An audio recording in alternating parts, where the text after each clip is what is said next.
Hi, I'm Cathy Brown. Maybe you've just started your quilting adventure and maybe you've heard about free motion quilting. So we're going to explore that today. I've been free motion quilting for a long time. Maybe you've tried it and maybe you haven't been so successful. Maybe you've just heard about it. So what we're going to do today is we're going to explore how we do free motion quilting. We're going to get the machine set up. We're going to learn some amazing tricks to get free motion quilting into your head and onto your quilts so you can get those products finished. So I learned a free motion quilt quite a few years ago and no one really taught me the secrets and the tricks. So what I want to do is I want to share with you the trick I learned for getting perfect stitches and beautiful designs. So let's get the machine set up. You're going to need a few things because free motion stitching is a little bit different than regular sewing. Of course, we still use a machine and needle and thread, but what we're going to do is free motion stitching means we're moving the fabric by ourselves. The machine is not moving it under the needle. So we need to set the machine up so that we can do that. Well, one of the first things you need to do is you need to tell your machine that you're going to be moving it. So what you have to do is lower the feed dogs. Now the feed dogs are right under the needle, right under the foot, and we're going to lower those or cover those on our machine. We're going to go into much more detail on how to do that a little bit later, but let's just cover the basic things that we need to do. So we're going to lower the feed dogs. We're going to change our foot because our regular sewing foot presses the fabric down to those feed dogs. We're not going to be using them. A regular sewing foot is L-shaped. What we're going to do is use a more straight up and down foot. It's called a darning or a free motion foot. Now many different machines use different styles of free motion feet. It could like this, it could like this. There's lots of other different choices. If you're confused about what free motion foot you use for your machine, you may want to look in your owner's manual or consult your local sewing machine specialist, which is your sewing machine retailer. They can help you fit the right foot for your machine. Now what we're going to do is we're going to be moving this quilt around by ourselves. So we're going to have it on the machine under here. If you have a machine with a larger throat, that puts area for your hand to be moving the quilt right over here. And it's a place to put your hand.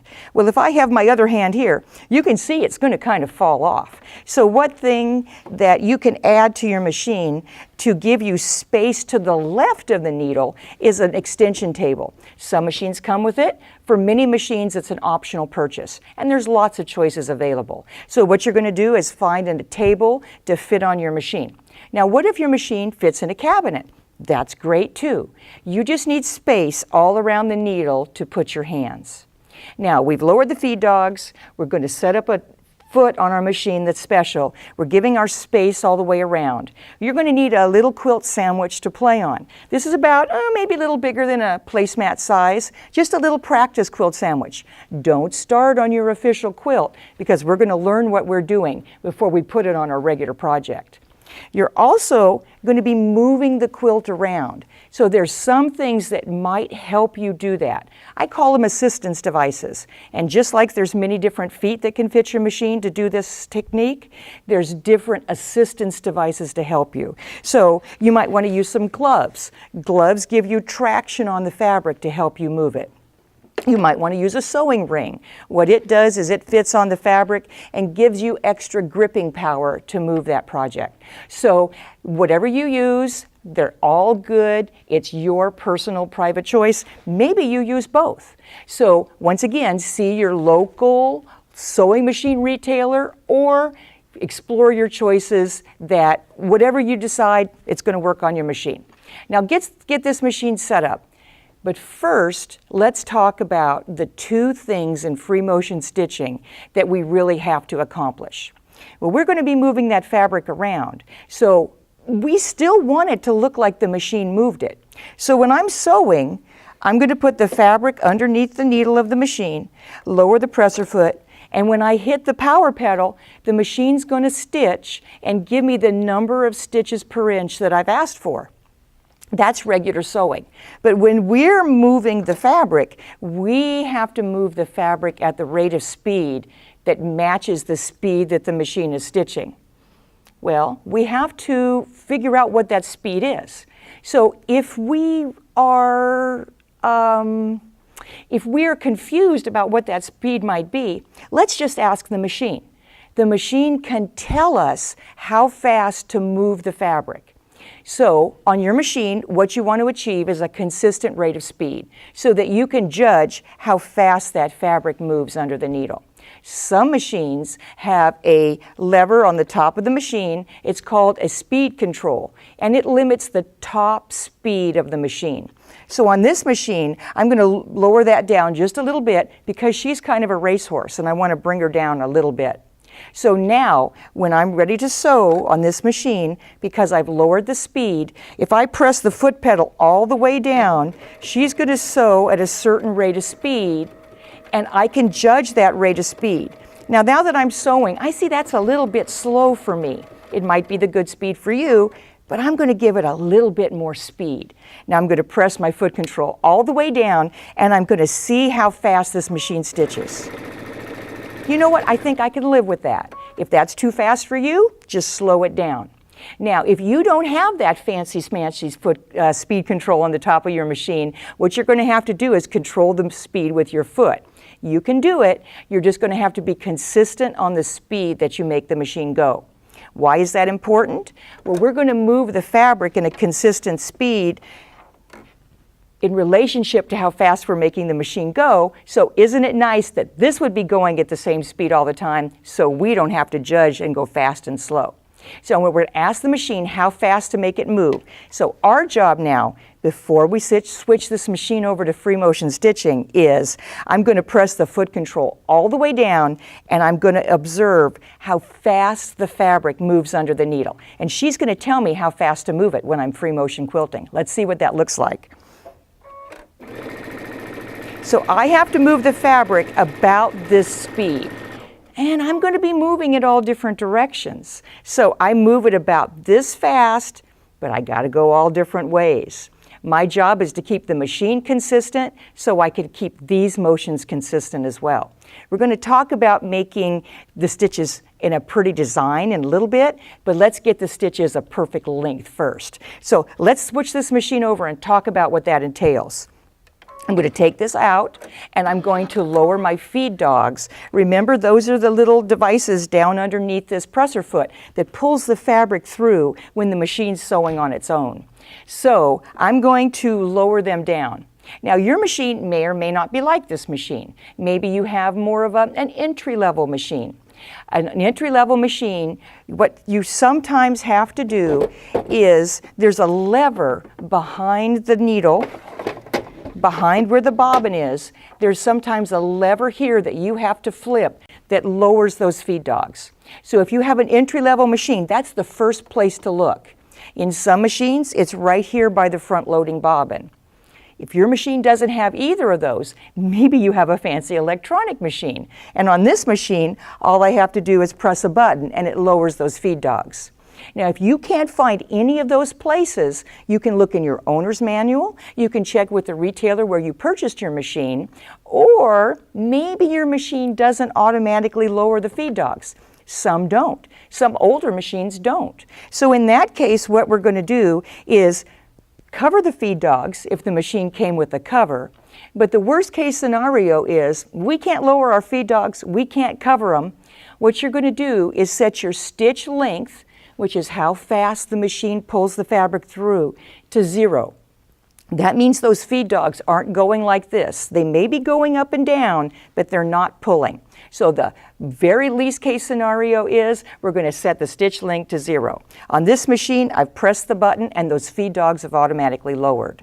Now, I took this accessory tray off of the machine and I'm going to set it aside, because what I'm going to do is I'm going to add the extension table to this machine. And what it's going to do is give me that great surface area so I can put my hands on both sides of this quilt. So let's move everything aside. Let's take this and just slide it on. This one's a solid. You can sometimes get a clear one and that just slides right on and you can see all that beautiful surface area I have. Now, these aren't necessarily just for free motion stitching. I sew with my accessory table on all the time because it gives me a great support for my project. So you might want to think about that. Now we have to change our foot. Now this machine comes with several different feet that I can use to change it over. I'm going to use this one because it may be more like the foot that you use on your machine. So what I'm going to do is I'm going to take off the presser foot and the ankle. See how that's shaped like an L? This one is more straight up and down. This one applies pressure to the fabric so those feed dogs can do their work, but we're not using the feed dogs. So let's put this on the machine. It just slides on that post where the other one came off, and I'm going to tighten the screw, and I'm really going to tighten the screw. What you may want to do is take the accessory screwdriver that came with your machine and give that screw an extra little tightening, because we're going to be stitching quite a bit and we don't want it to wiggle off when we're in the middle of our project. Now, where did I put my quilt? Here it is. So this is a quilt size sandwich. This is not your precious project. We're going to put it right under the machine, and I've already threaded my machine up with a good quality thread, and in the bobbin I have pretty much a matching thread. When you're first starting out, you should practice with a good quality, fairly strong thread. This is not going to be our official project, so we don't have to match the color. In fact, a contrasting color will help you see your stitches a little bit better. Now, I'm going to use my assistance device to help me move it. It's just a little ring that fits around the needle and helps me push that fabric. Remember, you can also use gloves. So, we've set up our machine. We've lowered the feed dogs. We've put on our darning or free motion foot. We've threaded it up. We've put on a table. And we have our fabric ready to go. Let's start to stitch. Now, do you remember when machine was stitching and how fast it had to move? You have to remember that speed when we're moving the fabric under the needle. So let's see if I remembered that. What I'm going to do is lower the presser foot. I can still move it because we have a darning foot on there. So let's put this on. Let's pull up our bobbin thread. Let me show you that just for a second. I'm going to take my top thread and I'm going to press my needle down and needle up, and it's going to pull that bobbin thread up to the surface. If you don't have a needle down and up feature on your machine, you're going to use the flywheel on the right hand side to turn it towards you to put that needle down and needle up. Pull that bobbin thread up and out of the way. If we don't do that, it might be caught underneath the stitching, and that's not pretty when we're quilting. So I've pulled my bobbin thread up. I can hold it before I start to stitch. And let's see what that looks like. I'm just going to do some circles.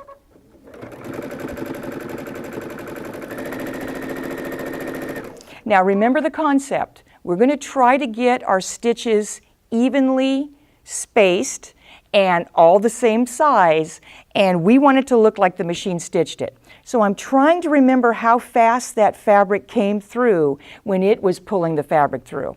I think I remember. My job is to keep the machine at a consistent speed and move the fabric in any direction that I want. I'm going to start with circles because that's easy. And let's see if I get my stitches right.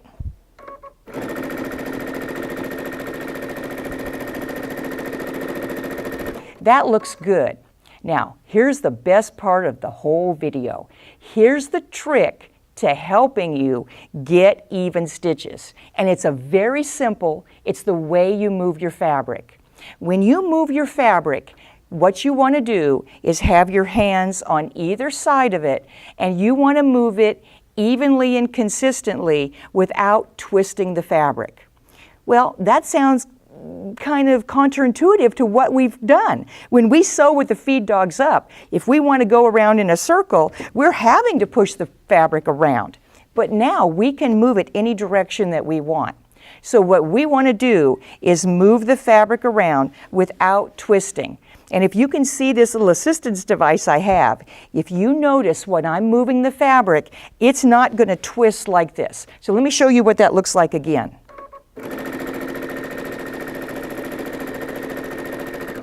Now, why is that important? Well, the great thing is when we're growing up, we're learning how to walk and talk and move our hands. I know how fast my hands are moving, even if I close my eyes. If I don't twist, if I'm moving my fabric in a manner like this, the fabric is moving at the same speed my hands are. So I don't have to think about, oh, am I going fast or slow? I don't have to use my brain for any of that computing power. So what I'm going to do is keep my hand on either side, and if you can see down here in the needle or look at the fabric, you'll see, I hope, that the fabric is moving at the same exact speed my hands are. I know how fast my hands are going, and I'm getting even stitches. But guess what? I'm not looking because I know how fast my hands are going. Isn't that amazing? That means you don't have to concentrate on seeing your project as you stitch. It's simply going to move as fast as your hands are. Now, it's going to be a hard habit to break. As we stitch with the feed dogs up, we have to manipulate that fabric like this. But if you can kind of concentrate and make sure you're not twisting, a square assistance device is really going to help, because if you start to go like this, you know you're not doing it the right way. So that's going to help us get consistent stitches. What you're going to do is look at the stitches. If they're too big, you're moving it too fast or you're stitching too slow. With the machine, if your stitches are too tiny, you're moving it way too slow, or the machine's going way too fast. So kind of balance those and find the area for you that makes the most sense. Keep practicing circles until you get your stitches looking like you want them to look. That's one of the big secrets to free motion stitching. So now we've covered the technical. Now, I'm not going to make this sugar-coated. You have to do some practice. When you're learning to free motion quilt and you're moving that fabric, it's all about muscle memory. But muscle memory is how your brain knows how to move and walk and talk and even drive that car when you're not even thinking about it. So that's what we want to develop for free motion stitching. So if I do the same movements all the time, then what I'm doing is I'm repeating the same action, and my brain goes, you know what? I think this might be important. We're going to remember that. So when you're learning to free motion stitch, you're going to want to do some practices. Now, you don't have to sit down for 6 hours, 8 hours at a time. It could be little teeny tiny chunks of practice. So give yourself 10 minutes of just doing circles, trying to get your stitches even. And if you do that over a series of days, I bet you're going to improve very, very quick. What you're going to try to remember to not do is to twist, because if once you twist, your movement is not the same. Does that kind of make sense? It did for me, and once I learned not to twist my fabric, I got so much better, so much faster. So it's important to get those stitches even. That's the technical. Now, I promised you we were going to make pretty designs also. So the same trick that gets us even stitches is also the trick that's going to help us learn to do pretty designs. Because not only when I keep my hands like this is the fabric moving at the same speed, it's also moving in the same shape that my hands are making. So if I'm making a circle, can you see that my hands are going in a circle? I can go either direction. I know how fast they're going, and I also know what shape they're making. It's kind of like handwriting, but with your big muscles. So I'm going to make a circle, and my hands are moving in the shape of the circle, and they're also moving the speed that I want them to go. Sounds like a lot of thinking, but with practice, it gets easier and easier and easier. So let me make a circle. So here we go. Here's my circle once again. My hands are moving in a circular shape, and that's the design I'm stitching on my fabric. Pretty cool, huh? So if you break down different quilting designs, you can find a shape that will work. If I just do a half a circle, what is that? Well, that's an arc. In quilting, look up a clamshell design. It's just a series of arcs going across the quilt. And so if I want to do that, I literally make an arc shape with my hands, and that's the design I get on my fabric. Let's see what some arcs look like. I just go like this, and like this. And I'm getting arcs on my fabric. Well, another shape you might want to do is a straight line. And I bet you're thinking, well, why does I leave the feed dogs up for that and let the machine sew a straight line? Because it's pretty good at sewing straight lines.